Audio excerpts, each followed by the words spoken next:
കാണൂ പരസ്യരഹിതമായ ഏറ്റവും പുതിയ എപ്പിസോഡുകൾ.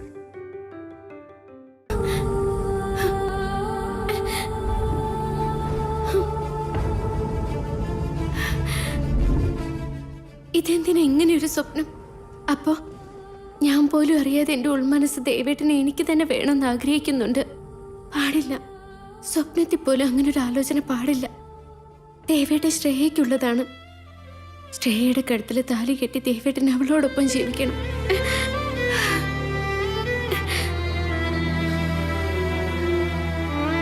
കിട്ടുന്ന സമയം അവൾ ഉറങ്ങിക്കോളും. ശ്രേയേ ചേച്ചി, ദേവേട്ടനെ നോക്കിക്കോ, ഞാനിതിപ്പോ വരാം. ആ ശരി ചേച്ചി.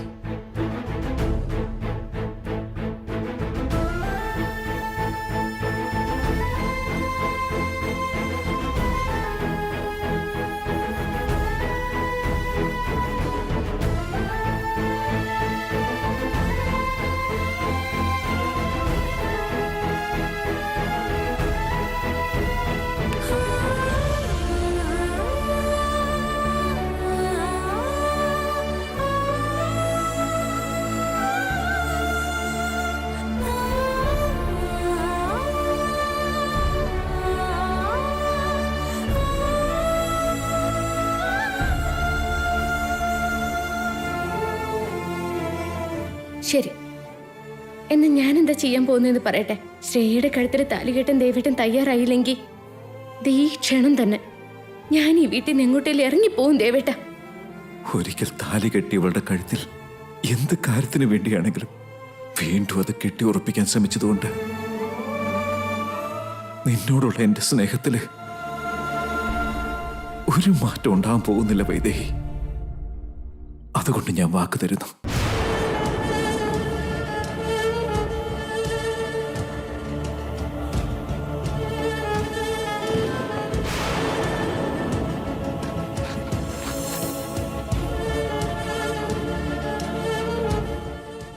വൈദേഹി, വൈദേഹി,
ആരോ വന്ന പോലെ തോന്നിയല്ലോ, പക്ഷെ ആരെയും കാണുന്നേയുള്ളൂ.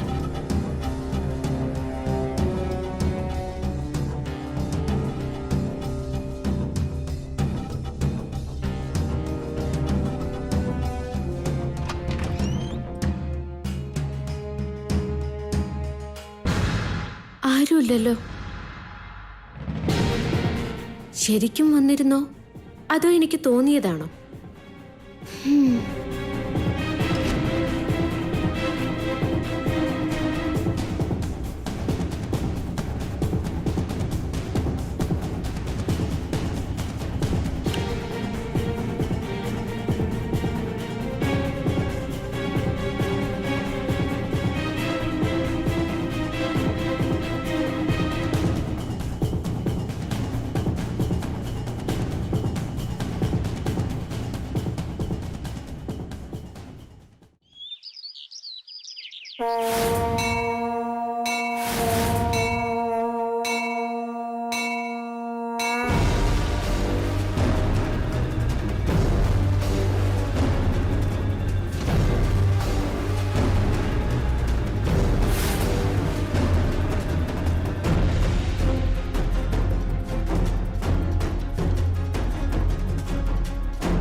എന്തുവാടാ ദൈവത്തോട് ആഞ്ഞു പ്രാർത്ഥിച്ചേ?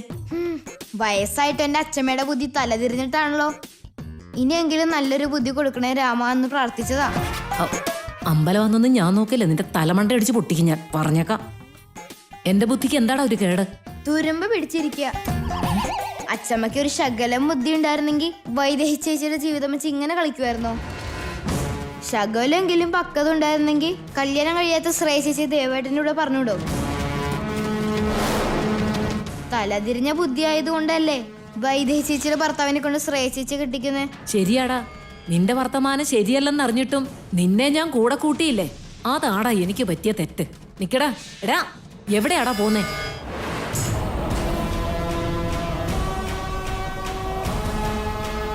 ഈ അമ്പലത്തിലുള്ള ഓരോ ദൈവത്തിനോടും പ്രാർത്ഥിക്കണം, എന്റെ മച്ചൻ ശ്രേയ ചേച്ചിയെ കെട്ടരുത്, വൈദേഹി ചേച്ചിയുടെ കൂടെ തന്നെ ജീവിക്കണം എന്ന് എനിക്ക് പ്രാർത്ഥിക്കണം. എന്നാ അങ്ങോട്ട് ചെല്ല. നീ എത്ര ആഞ്ഞു പ്രാർത്ഥിച്ചാലും ദൈവം കേൾക്കാൻ പോവല്ലേ? കൊട്ടാരം വീട്ടിലെ മരുമോളാകാനുള്ള ഭാഗ്യം എന്റെ ശ്രേയക്കുട്ടിക്കാ. അതുകൊണ്ടാ ഈ ദൈവം സാക്ഷിയായിട്ട് അവളുടെ കഴുത്തിൽ താലി കെട്ടാമെന്ന് ദേവൻ സമ്മതിച്ചത്. അതിരിക്കട്ടെ, അവരെ ആരും ഇതുവരെ കാണുന്നില്ലല്ലോ.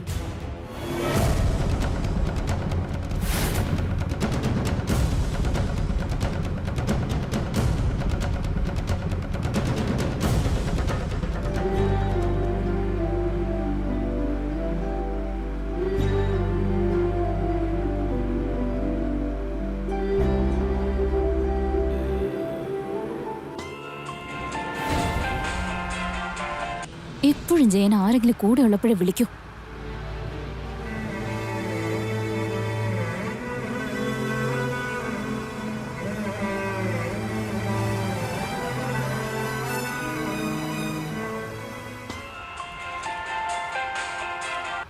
ആരെ ഇങ്ങനെ തുരുതുരെ വിളിക്കുന്നേ?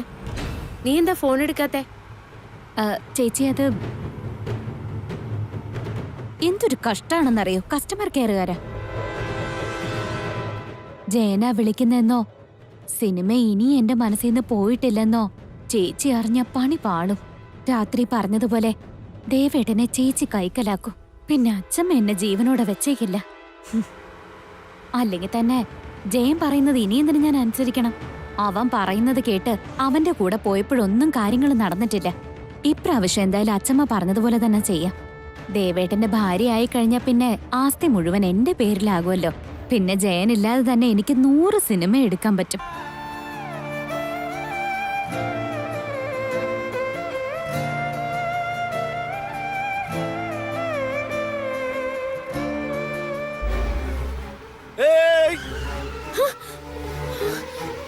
എന്താ ചേട്ടാ ഇത്? നോക്കി വണ്ടി ഓടിച്ചൂടെ?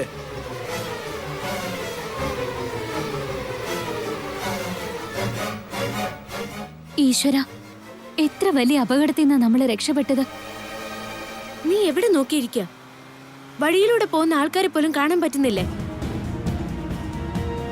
അല്ല ചേച്ചി എന്തിനാ എന്നെ വഴക്ക് പറയുന്നത്? ദേവേട്ടനല്ലേ ഡ്രൈവ് ചെയ്യുന്നത്? അതൊക്കെ ശ്രദ്ധിക്കണം. കണ്ണും മനസ്സും അസ്ഥാനത്തായ എല്ലാ കാര്യവും പാളിപ്പോവും. ചിന്തകളെ നിയന്ത്രിച്ചു നിർത്താൻ കഴിഞ്ഞില്ലെങ്കിൽ അപകടങ്ങൾ ഉണ്ടാവും.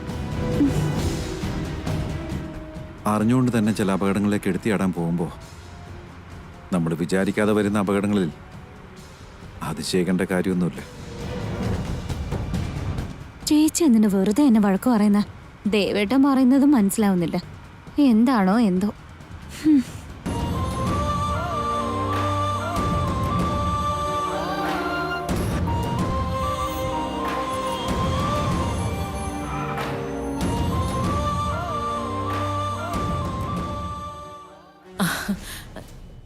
എടാ മോനെ, അങ്ങോട്ട് നോക്കടാ.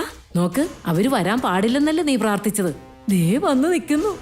അച്ഛമ്മേ, ആരൊക്കെ വേണമെങ്കിലും വന്നോട്ടെ, ദൈവം വിചാരിച്ചാലേ കാര്യം നടക്കൂ. എന്റെ വൈദേഹി ചേച്ചി ആ ശ്രീരാമന്റെ പരമഭക്തയാ. രാമൻ ഈ കല്യാണം നടത്താൻ സമ്മതിക്കില്ല.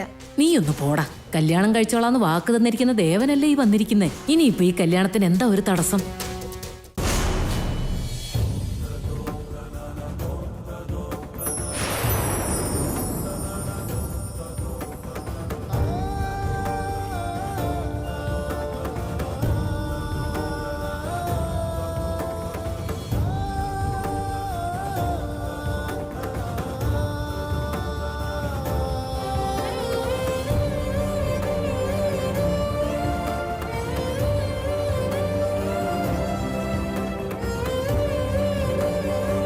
എടാ ചെറുക്ക, അവരിതേ കേറി വരുന്നു. നമ്മളെ കണ്ട വേണ്ടാത്ത സംശയങ്ങളൊക്കെ ഉണ്ടാവും. ഇവിടെ നിൽക്കണ്ട, നീ ഇങ്ങോട്ട് വന്നേ. കല്യാണക്കാരെയൊക്കെ നേരത്തെ അറിയിച്ചിരുന്നെങ്കിൽ മണ്ഡപമൊക്കെ ഒരുക്കില്ലായിരുന്നോ? അതിന്റെ ഒന്നും ആവശ്യമില്ല തിരുമേനി. ചെറിയ രീതിയിലൊരു ചടങ്ങ് അത്രേ തീരുമാനിച്ചിട്ടുള്ളൂ. അതിനിപ്പോ പവിത്രമായ മംഗലസൂത്രവും തിരുമേനിയുടെ നാമജപവും ഉണ്ടെങ്കിൽ മംഗല്യം കഴിഞ്ഞതുപോലെയല്ലേ.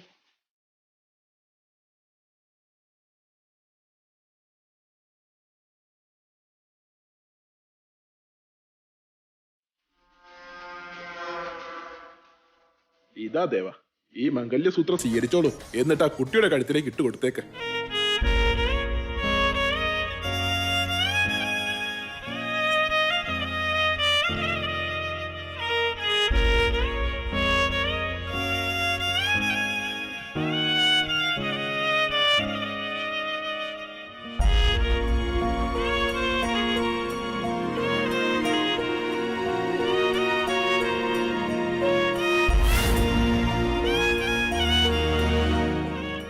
മുഹൂർത്തം കഴിയുന്നതിന് മുന്നേ വാങ്ങിക്ക് ദേവേട്ട.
ആ മംഗല്യസൂത്രത്തിന് വരെ അറിയാം വൈദേഹി അതിന്റെ സ്ഥാനം എവിടെയാണെന്ന്. നിനക്ക് മാത്രമേ അത് മനസ്സിലാവാത്തയുള്ളൂ. അതറിയാതെ എന്റെ കഴുത്തിൽ കുരുങ്ങിപ്പോയതാ. അറിയാതെ പറ്റുന്ന തെറ്റുകൾ വിധിയാണെന്ന് കരുതരുത്.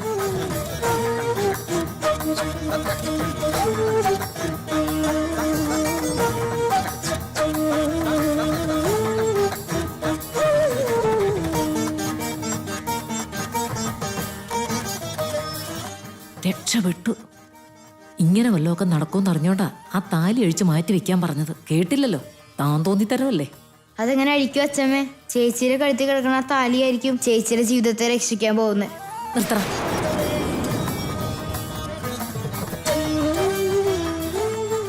കെട്ടിക്കൊടുക്ക്.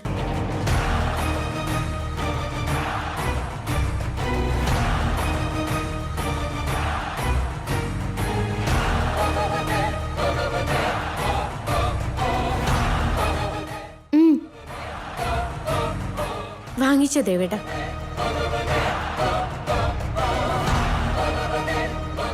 തിരുമേനി മന്ത്രം ജപിച്ചോളൂ.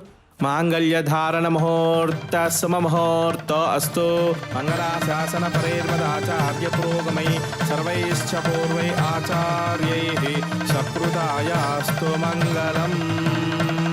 മുഹൂർത്തകാലേ സൂര്യാദീനാ നവാനാം ഗ്രഹാണാം അത്യന്താനുകൂല്യത ഫലസിദ്ധിരസ്തു മാംഗല്യം തന്തുനാനേന മമ ജീവന ഹേതുന കണ്ഠേ പദ്മാനി സുഭഗേത് ത്വഞ്ജീവ ശരദാം ശതം. മാംഗല്യധാരണ മുഹൂർത്ത ശുഭമുഹൂർത്ത അസ്തു മുഹൂർത്തകാലേ സൂര്യാധീനാ നവാനാം ഗ്രഹാണാം അത്യന്താനുകൂല്യത ഫലസിദ്ധിരസ്തു. ഓം തദേവ ലഗ്നം ശുധിനം തദേവ താരാബലം ചന്ദ്രബലം. കെട്ടരുത് രാമ, കെട്ടരുത് രാമ, കെട്ടരുത് രാമ, കെട്ടരുത് രാമ, താലി കെട്ടരുത് രാമ.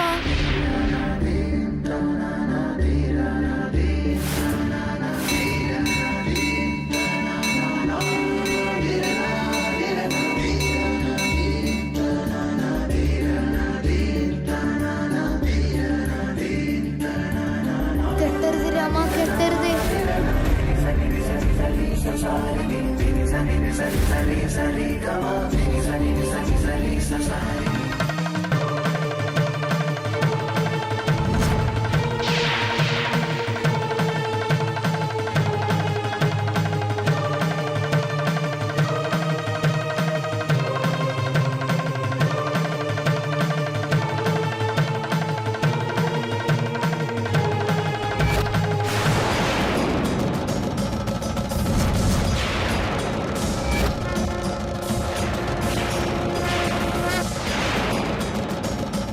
ദേവേട്ട, ദേവേട്ട.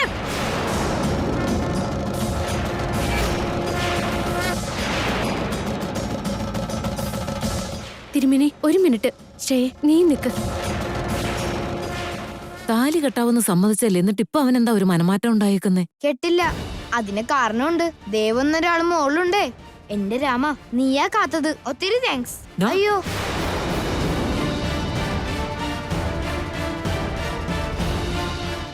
എന്താ ദേവേട്ടന് പറ്റിയേ? എല്ലാം തീരുമാനിച്ചിട്ടല്ലേ ഇങ്ങോട്ട് വന്നത്? താലി കെട്ടാൻ ദേവേട്ടൻ തയ്യാറായതുമാണ്. എന്നിട്ട് അവസാന നിമിഷം എന്താ ഇങ്ങനെ?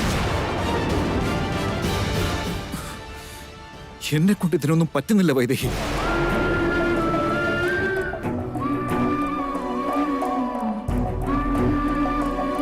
അന്ന് മനസ്സുകൊണ്ട് ഞാൻ താലി കെട്ടിയത് നിന്റെ കഴുത്തിൽ മാത്രമായിരുന്നു. ഇനി അറിഞ്ഞുകൊണ്ട് അവളുടെ കഴുത്തിൽ താലി കെട്ടാൻ പറഞ്ഞ ഞാൻ ചിലപ്പോ ശ്വാസം മുട്ടി മരിച്ചു പോകും.